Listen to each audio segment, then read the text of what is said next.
Silence is not an option. I come to you today as a member of the Washington State Bar Association, a citizen of the United States, and someone who's very concerned about the ongoing injustices that's facing the Black Lives Matters movement and the peaceful protesters that have oftentimes been agitated, co-opted, and otherwise turned violent. What we're lacking right now is a clear call from leadership in this country to return to law and order. Now, law and order must first and foremost start with those who are charged with enforcing and policing the laws.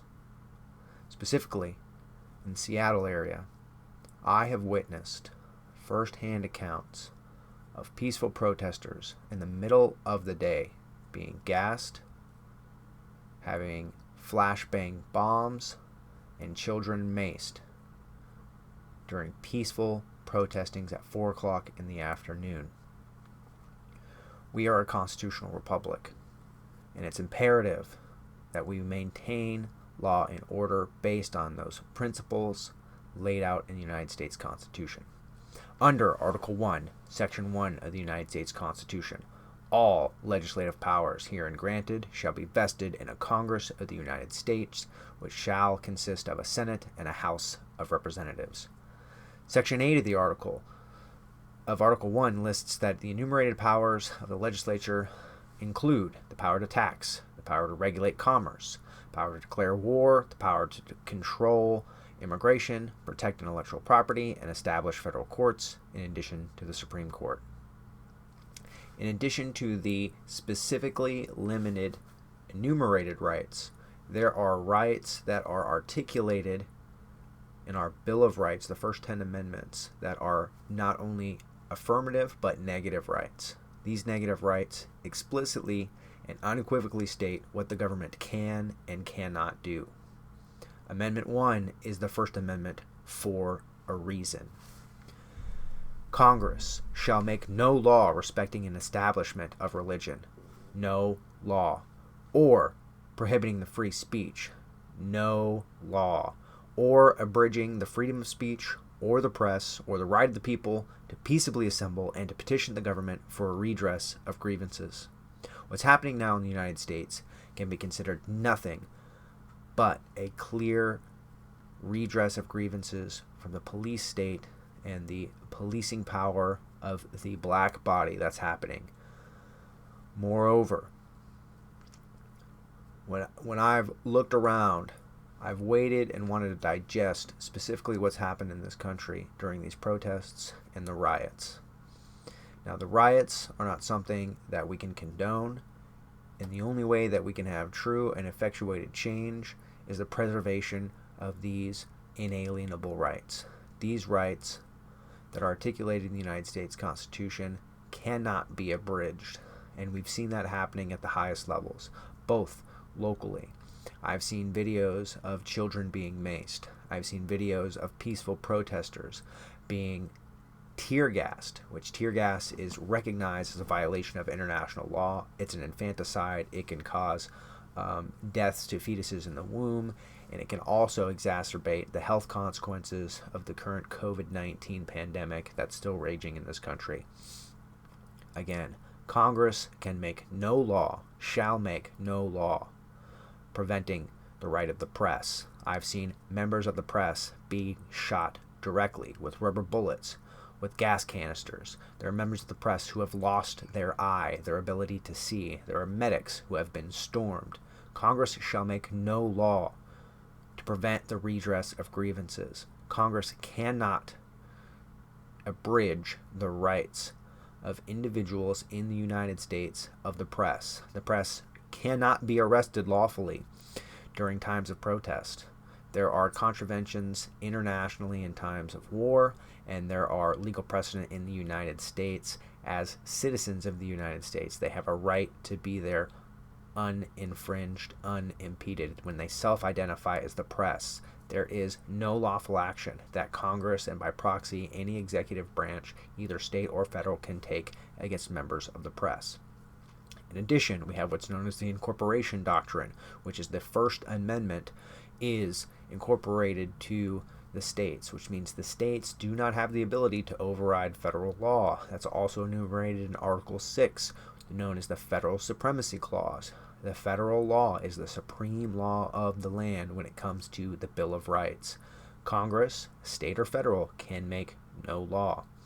Moreover, I hope you can view this as a tool that will help you in reference in times of this, in which you can see the specific case law that supports our collective rights to the freedom of speech and the freedom of the press. Speech on matters of public concern are afforded the highest levels of constitutional protection. That was spelled out in Snyder v. Phelps, 2011. Unfettered public discourse on matters of national interest must be zealously granted constitutional protections. The First Amendment reflects a, quote, profound national commitment to the principle that debate on public issues should be uninhibited, robust, and wide open. New York Times v. Sullivan, 1964. That is because speech concerning public affair is more than self-expression. It is the essence of self-government. That is Garrison v. Louisiana, 1964.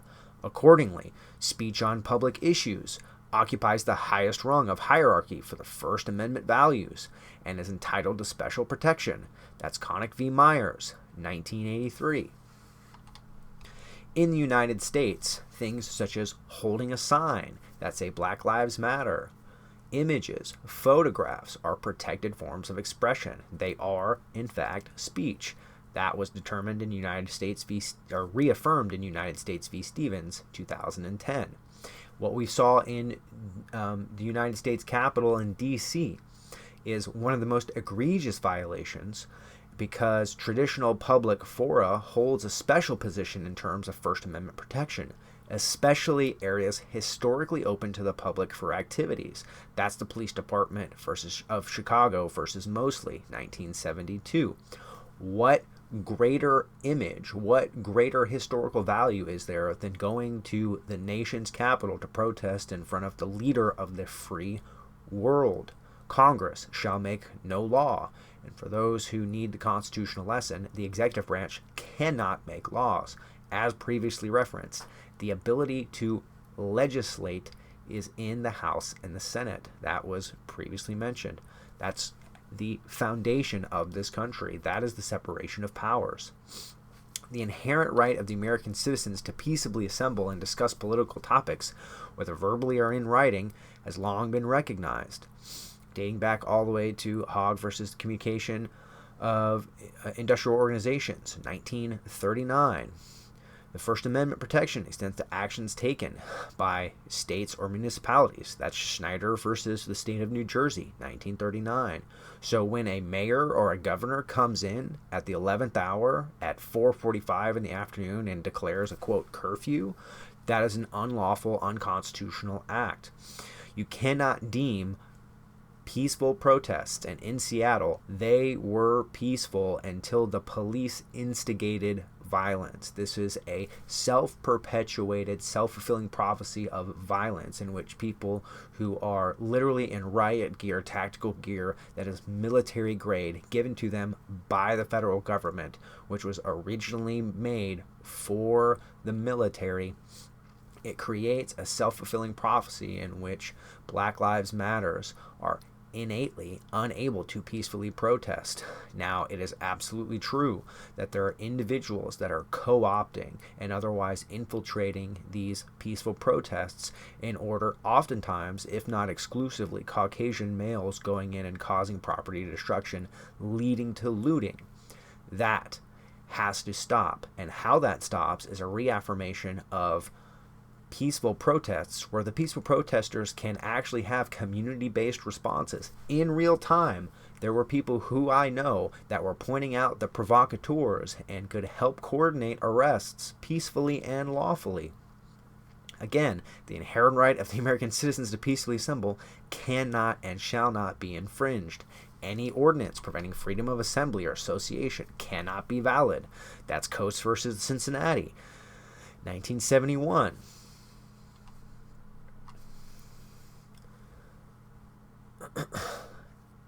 Moreover, the existence of public intolerance or animosity cannot be the basis for abridgment of constitutional freedoms. That's from Cox versus Louisiana, 1963. The First and Fourth Amendments do not permit a state to make criminal the exercise the right of assembly simply because its exercise might be annoying. Over the last week, I have seen conclusive and definitive evidence of violation of one of the most sacred doctrine, what's known as the Castle Doctrine, which can be traced all the way back to Roman statesman Cicero, where he stated that what more sacred, what more strongly guarded by every holy feeling than a man's own home. The Castle Doctrine established that it is a sanctum in which a citizen can be expected to be let alone, a principle the United States Supreme Court has upheld, which was called the most comprehensive of rights, the right most valued by civilized men. The doctrine has been cited in this country dating back to the English trial of Richard Curtis in 1757, quite literally before the founding of the United States. This right was further codified in the Third Amendment to the United States, which prevents the quartering of soldiers in times of peace. I have seen live videos in which individuals are standing on the porch of their homes and, quote, police officers are told to light them up, which is just a colloquial term to be shot with paint and gas canisters in their own home. There is no law. Again, Congress shall make no law, not except when there is looting going on, not except when they declare a curfew. There are no exceptions. No law does not have an exception. You cannot tell people what to do in their own homes, whether they're on their porch, in their house. It is quite literally a right that dates back to the Roman Empire. It has been reaffirmed in the English common law since the 1500s. It has been reaffirmed and codified in the United States Constitution and is one of, if not the most sacred right an individual has to be free and open in their own home. The sanctity of their own home shall not be infringed. Now, this goes even further. I have found no law or no statute that's constitutionally valid or prescribed that would allow such behaviors for the First Amendment to be infringed. And from a historical perspective, it's important to note, and should come as no surprise, that the rise of the warrior cop mentality actually developed out of Los Angeles Police Department in the 1950s and came into full prominence in between 1965 and 1980, a direct consequence following the enactment of the Civil Rights Act of 1965. Further, according to the best available data, in the 1970 there was only one SWAT team in the entire United States. By the time of 1975, there were over 500. This was a direct consequence of the Nixon administration's failed drug war, which overtly and explicitly targeted many communities of color and disproportionately led to the incarceration of African Americans, specifically African American males, who make up almost 40% of the entirety of the prison population. Now, it's also important to note that from a historical perspective, given what happened with George Floyd in Minneapolis, that in 1996 there were over 700 SWAT deployments, and the number of paramilitary police raids in 2000 alone, the year 2000, in which this data is directly available, was over 45,000. But it's imperative to note that the degradation of the social contract, and there was a great piece that was spoken by Trevor Noah recently, where he talked about the perpetuation of the devaluation of the black body leads to the degradation of the social contract. And really, what that means is individuals who do not see value, they do not see the leaders of these ineffable, these inalienable rights of the Constitution when they can't peaceably assemble. How can you expect them to be law-abiding citizens? Every time, again, you have to denounce it, but it's not about rationalizing or understanding or even agreeing with it. It's about determining what can we do in all instances to prevent this from happening again. Again, a return to law and order is what we need from our leadership. This is what we're lacking. We need individuals to have a clear path forward that state that we will hold our officers accountable. We will make them liable, both criminally and civilly. We won't wait several months in the case of Ahmaud Arbery. We won't wait until there's riots and looting before we arrest 4 officers who everyone agrees murdered a man in the middle of broad daylight for allegedly using a forged $20 bill. As someone who's in the legal community, but is also a professional when it comes to self-defense and the art of detaining someone, there are no instances, not a single time, in which it is necessary or proportionate to put your knee on the back of someone's neck. It is simply ineffective and far too dangerous when there are literally thousands of other options that you have to detain someone. If someone in the community needs training, I or anyone who is a professional martial artist will provide training every single day of the week. Reach out to them. It should be a requirement that anyone who wears a badge should be able to take down and detain someone individually without excessive use of force. Unless that happens, they have no business being an officer of the court, being an officer of the peace, or representing and enforcing people's constitutional rights. That is the paramount thing that has to come out of the Black Lives Matters movements, because in order for there to be reconciliation, in order for there to be restoration in the belief of the social contract, people have to believe in equity. They have to believe that their rights are preserved. And when cops are instigating and causing violence, that cannot happen. We have to have a return to decency and law and order. And that return can only happen when we acknowledge all of our failings, whether it's Tamir Rice, Mike Brown, Alton Sterling, Jordan Davis, and all of those who don't make the list because there were no recordings or because there was no social media access. We cannot bring those people back. All we can do is reconcile and return to our specific paradigm in which our rights, everyone's rights, are preserved. But more than just talking points and having notions of what's going to help, there are specific solutions that, generally speaking, are available and have been tried in many communities. Number one, we have to have the removal of federal funding for police departments that refuse to demilitarize. All the data supports that the militarization of the police force leads to more violence, that having access to Humvees and having access, which have never practically been used to defuse any situation, cause more harm than they prevent.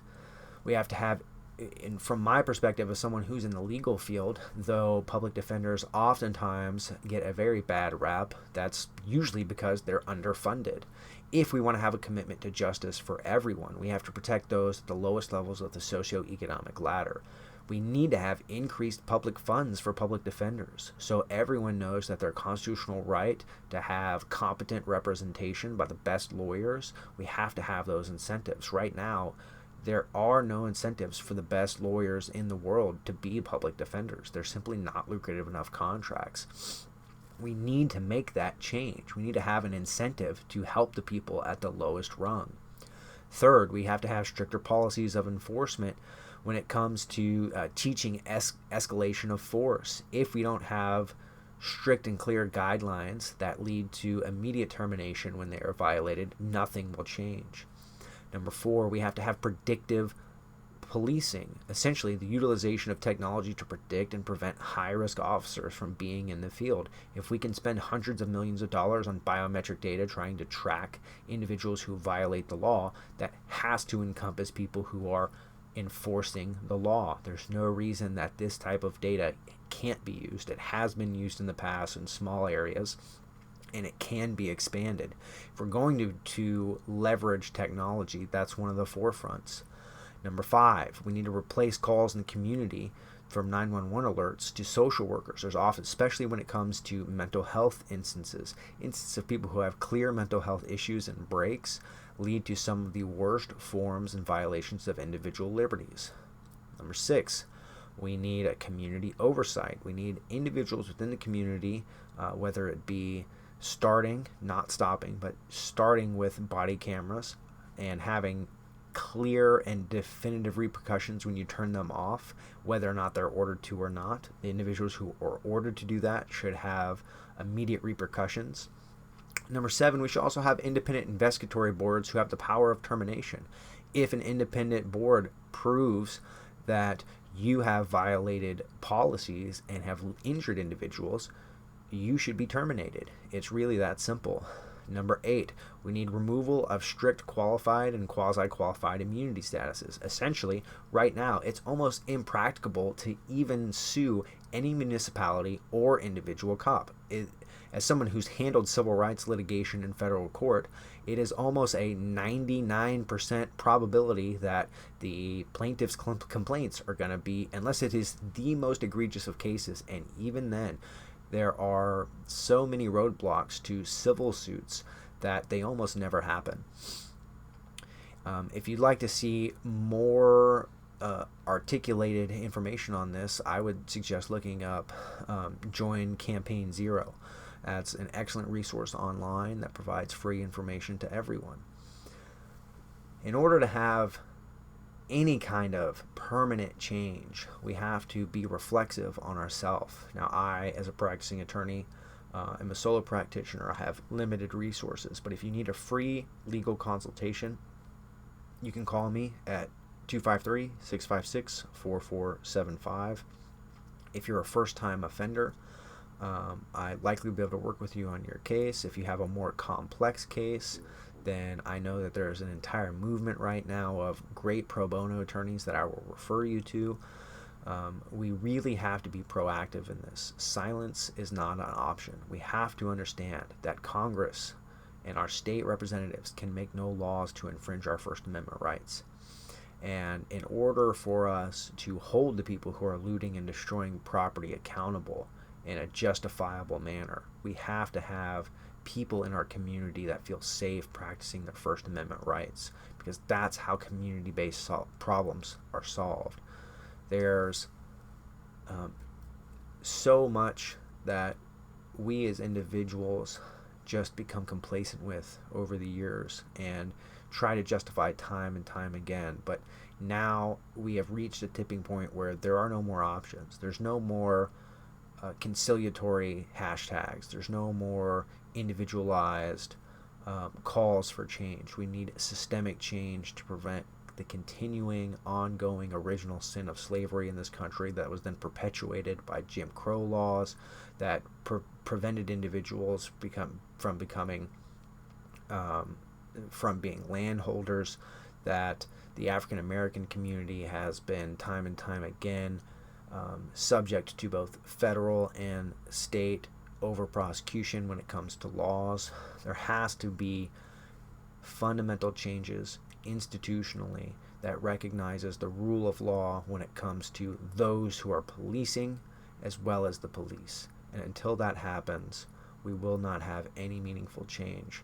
And black bodies will continue to be brutalized. The social contract will continue to be ignored, and the looting will continue.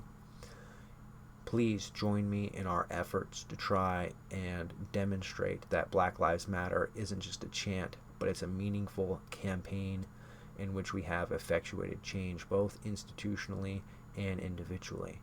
If you need anything from my office, reach out to latenightlegal@gmail.com, or again, my number is 253-656-4475. And I look forward to trying to create a better tomorrow for our children and our children's children.